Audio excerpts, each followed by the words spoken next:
ಅಯೋಧ್ಯಾಕಾಂಡದ 31ನೇ ಸ್ವರ್ಗ. ರಾಮ ಲಕ್ಷ್ಮಣರ ಸಂವಾದ. ಶ್ರೀರಾಮನ ಆಜ್ಞೆಯಂತೆ ಲಕ್ಷ್ಮಣನು ದಿವ್ಯಾಯುಧಗಳನ್ನು ತೆಗೆದುಕೊಂಡು ಅರಣ್ಯ ಪ್ರಯಾಣಕ್ಕೆ ಸಿದ್ಧನಾದದು. ಶ್ರೀರಾಮನು ಬ್ರಾಹ್ಮಣರಿಗೆ ತನ್ನ ಐಶ್ವರ್ಯವನ್ನೆಲ್ಲವನ್ನೂ ದಾನ ಮಾಡಲು ಲಕ್ಷ್ಮಣನಿಗೆ ಹೇಳಿದುದು.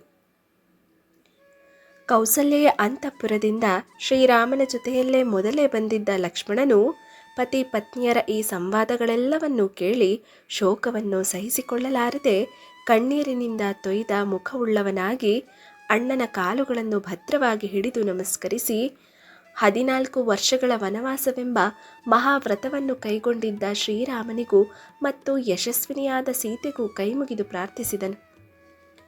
ಮೃಗಗಳಿಂದಲೋ ಆನೆಗಳಿಂದಲೂ ನಿಬಿಡವಾಗಿರುವ ಅರಣ್ಯಕ್ಕೆ ಪ್ರಯಾಣ ಮಾಡಲು ನೀವು ನಿಶ್ಚಯಿಸುವಿರಾದರೆ ನಿಮ್ಮನ್ನನುಸರಿಸಿ ನಾನು ಅರಣ್ಯಕ್ಕೆ ಬರುತ್ತೇನೆ. ಧನಸ್ಸನ್ನು ಧರಿಸಿ ನಿಮ್ಮ ಮುಂಭಾಗದಲ್ಲಿ ಯಾವಾಗಲೂ ಇರುತ್ತೇನೆ.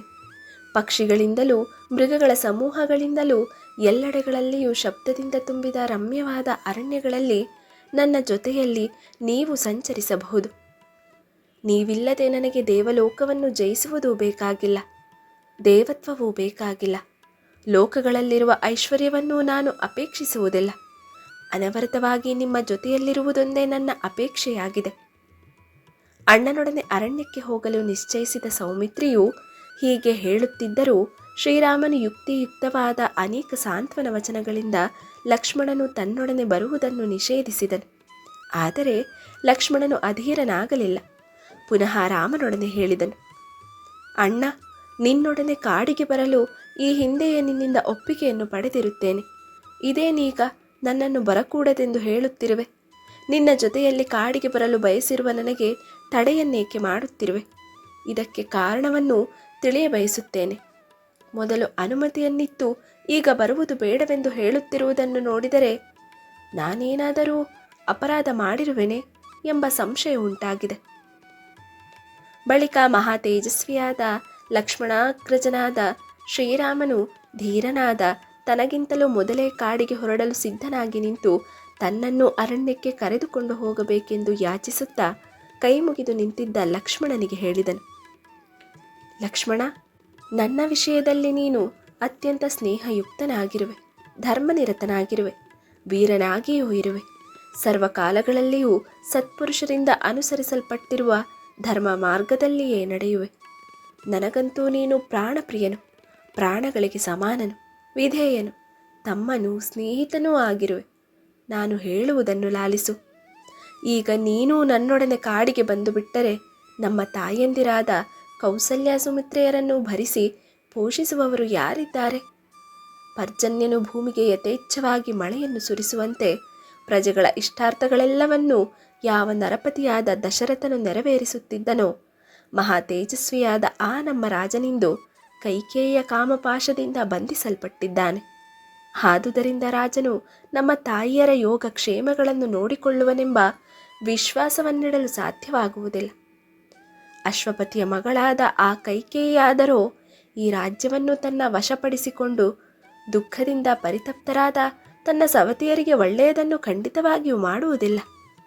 ಕೈಕೇಯಿಯಿಂದ ರಾಜ್ಯವನ್ನು ಪಡೆಯುವ ಭರತನು ಕೈಕೇಯಿಯ ನಿಯಂತ್ರಣದಲ್ಲಿಯೇ ಇರುವವನಾದುದರಿಂದ ಬಹುದುಃಖಿತರಾದ ಕೌಸಲ್ಯೆಯನ್ನಾಗಲಿ ಸುಮಿತ್ರೆಯನ್ನಾಗಲಿ ಪೋಷಿಸಲಾರನು. ಆದುದರಿಂದ ಆರೆಯಾದ ಕೌಸಲ್ಯಾದೇವಿಯನ್ನು ರಾಜನ ಅನುಮತಿಯನ್ನು ಪಡೆದಾಗಲಿ ನೀನೇ ಮಾಡಿದ ಸಂಪಾದನೆಯಿಂದಾಗಲಿ ಭರಿಸಿ ಪೋಷಿಸು. ನಾನು ಹೇಳಿದ ಈ ಮಾತುಗಳ ಗೂಢಾರ್ಥವನ್ನು ಗ್ರಹಿಸಿ ಅದರಂತೆ ಕಾರ್ಯ ಮಾಡು. ಧರ್ಮಜ್ಞನೇ, ನಾನು ಹೇಳಿದಂತೆ ನೀನು ಮಾಡುವುದರಿಂದ ನನ್ನ ಮೇಲೆ ನೀನಿಟ್ಟಿರುವ ಭಕ್ತಿಯು ಚೆನ್ನಾಗಿ ಬೆಳಕಿಗೆ ಬರುತ್ತದೆ. ಮಾತಾ ಪಿತೃ ಗುರುಗಳ ಪೂಜೆ ಮಾಡುವುದರಿಂದ ಎಣೆಯಿಲ್ಲದ ಮತ್ತು ಮಹತ್ತರವಾದ ಪುಣ್ಯವು ಲಭಿಸುತ್ತದೆ. ಸೌಮಿತ್ರೆ, ನನಗಾಗಿ ನೀನು ಇಲ್ಲಿಯೇ ಇದ್ದು ಗುರುಜನರ ಶುಶ್ರೂಷೆಯನ್ನು ಮಾಡಿಕೊಂಡಿರು. ನೀನು ಹಾಗೆ ಮಾಡದಿದ್ದರೆ ನಮ್ಮನ್ನಗಲಿದ ನಮ್ಮ ತಾಯಿಯರಿಗೆ ಸುಖವೆಂಬುವುದೇ ಇರುವುದಿಲ್ಲ. ಶ್ರೀರಾಮನು ಹೀಗೆ ಹೇಳಲು ವಾಕ್ಯಗಳನ್ನು ಯುಕ್ತಿಗಳನ್ನು ಜೋಡಿಸಿ ಹೇಳುವುದರಲ್ಲಿ ನಿಪುಣನಾದ ಲಕ್ಷ್ಮಣನು ಯುಕ್ತಿಯುಕ್ತವಾದ ಮಾತುಗಳನ್ನಾಡುವುದರಲ್ಲಿ ಅತಿ ಚತುರನಾದ ಶ್ರೀರಾಮನಿಗೆ ಮೃದುವಾದ ಈ ಮಾತನ್ನು ಹೇಳಿದನು. ಅಣ್ಣ, ನಿನ್ನ ಪ್ರಭಾವದಿಂದಲೇ ಭರತನು ಕೌಸಲ್ಯೆಯನ್ನು ಮತ್ತು ಸುಮಿತ್ರೆಯನ್ನು ಪ್ರಯತ್ನಪೂರ್ವಕವಾಗಿ ಸತ್ಕರಿಸುತ್ತಾನೆ. ಈ ವಿಷಯದಲ್ಲಿ ಸಂಶಯವೇ ಇಲ್ಲ. ಒಂದು ವೇಳೆ ಭರತನು ಉತ್ತಮವಾದ ಈ ರಾಜ್ಯವನ್ನು ಪಡೆದು ದುರ್ಮಾರ್ಗ ಪ್ರವೃತ್ತನಾಗಿ ದುರ್ಬುದ್ಧಿಯಿಂದ ಗರ್ವಿಷ್ಠನಾಗಿ ನಮ್ಮ ತಾಯಂದಿರನ್ನು ರಕ್ಷಿಸದೆಯೇ ಹೋದರೆ, ಅನಾದರಣೆ ಮಾಡಿದರೆ, ಆ ಕೂಡಲೇ ನಾನು ದುರ್ಮತಿಯಾದ ಕ್ರೂರನಾದ ಆ ಭರತನನ್ನು ಸಂಹರಿಸಿ ಬಿಡುತ್ತೇನೆ. ಅವನ ಬಂಧುಗಳೆಲ್ಲರೂ ಎದುರಾಗಿ ಬಂದರೂ, ಅವನ ಪಕ್ಷವನ್ನು ಬೆಂಬಲಿಸಿ 3 ಲೋಕಗಳೇ ಎದುರಾಗಿ ನಿಂತರೂ ಎಲ್ಲರನ್ನೂ ಕ್ಷಣ ಮಾತ್ರದಲ್ಲಿ ಧ್ವಂಸ ಮಾಡುತ್ತೇನೆ. ಅಲ್ಲದೆ ಕೌಸಲ್ಯಾದೇವಿಯು ನನ್ನಂತಹ 1000 ಮಂದಿಯನ್ನಾದರೂ ಭರಿಸಿ ಪೋಷಿಸಲು ಸಮರ್ಥಳು. ಅವಳನ್ನು ಆಶ್ರಯಿಸಿ ಜೀವಿಕೆಯನ್ನು ನಡೆಸುತ್ತಿರುವ ಗ್ರಾಮಗಳೇ ಸಾವಿರಾರು ಸಂಖ್ಯೆಯಲ್ಲಿವೆ.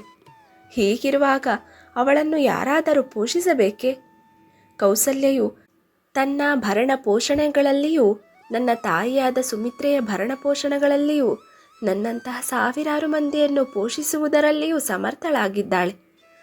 ಆದುದರಿಂದ ನಮ್ಮ ತಾಯಿಯರ ಭರಣ ಪೋಷಣೆಗಳ ವಿಷಯವಾಗಿ ನಾವು ಯೋಚಿಸಬೇಕಾಗಿಯೇ ಇಲ್ಲ. ರಾಮಭದ್ರ, ನೀನು ನನ್ನನ್ನು ಅನುಚರನನ್ನಾಗಿ ಮಾಡಿಕೊ. ಹೀಗೆ ನನ್ನನ್ನು ಸೇವಕನನ್ನಾಗಿ ಪರಿಗ್ರಹಿಸುವುದು ಧರ್ಮ ವಿರುದ್ಧವಲ್ಲ. ನಿನ್ನ ಕೈಂಕರ್ಯದಿಂದಾಗಿ ನಾನು ಕೃತಾರ್ಥನಾಗುವೆನು.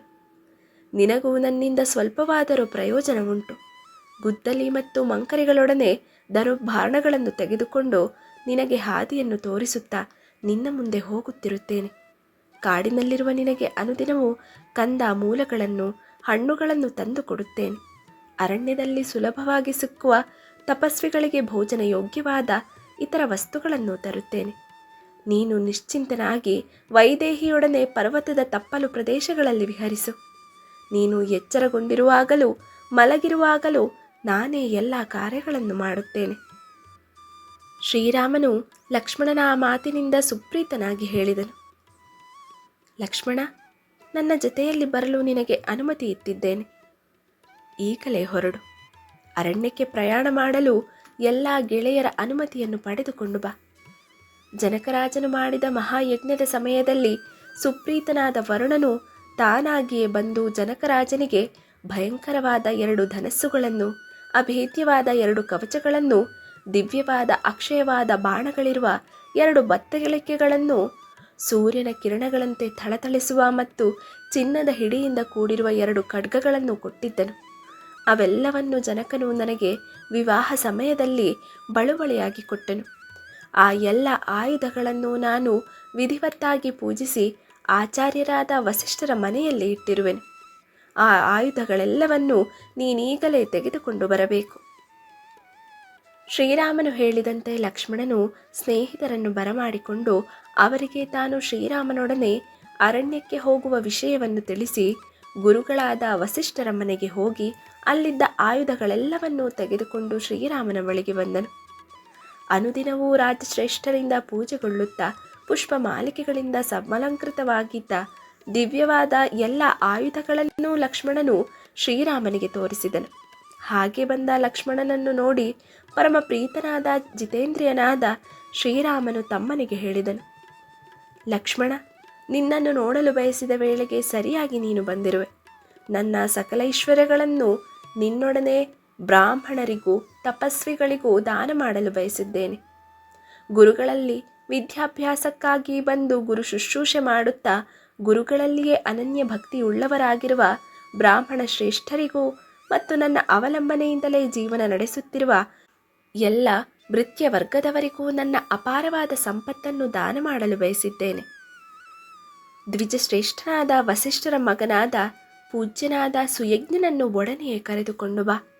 ಶಿಷ್ಟರಾದ ಎಲ್ಲ ಬ್ರಾಹ್ಮಣರನ್ನು ಸತ್ಕರಿಸಿ ಅವರೆಲ್ಲರ ಆಶೀರ್ವಾದಗಳನ್ನು ಪಡೆದು ನಿನ್ನೊಡನೆ ಅರಣ್ಯಕ್ಕೆ ಪ್ರಯಾಣ ಮಾಡುತ್ತೇನೆ. ಇಲ್ಲಿಗೆ 31ನೆಯ ಸ್ವರ್ಗವು ಮುಗಿಯಿತು. ಭಕ್ತಿ ಮತ್ತು ಶ್ರದ್ಧೆಯಿಂದ ರಾಮಾಯಣವನ್ನು ಓದಿದರೆ ಅಥವಾ ಕೇಳಿದರೆ ಹಿಂದಿನ ಜನ್ಮದಲ್ಲಿ ಅಥವಾ ಇಹ ಜನ್ಮದಲ್ಲಿ ಮಾಡಿದ ಪಾಪಗಳು ಕ್ಷಯವಾಗುತ್ತವೆ. ಇದು ಕೇವಲ ಕಥೆಯಲ್ಲ, ನಮ್ಮ ಆತ್ಮ ಉದ್ಧಾರವಾಗುವ ಮತ್ತು ಪರಮಾತ್ಮನನ್ನು ಹೊಂದುವ ಭಕ್ತಿಯ ಶ್ರೇಷ್ಠ ಮಾರ್ಗವಾಗಿದೆ.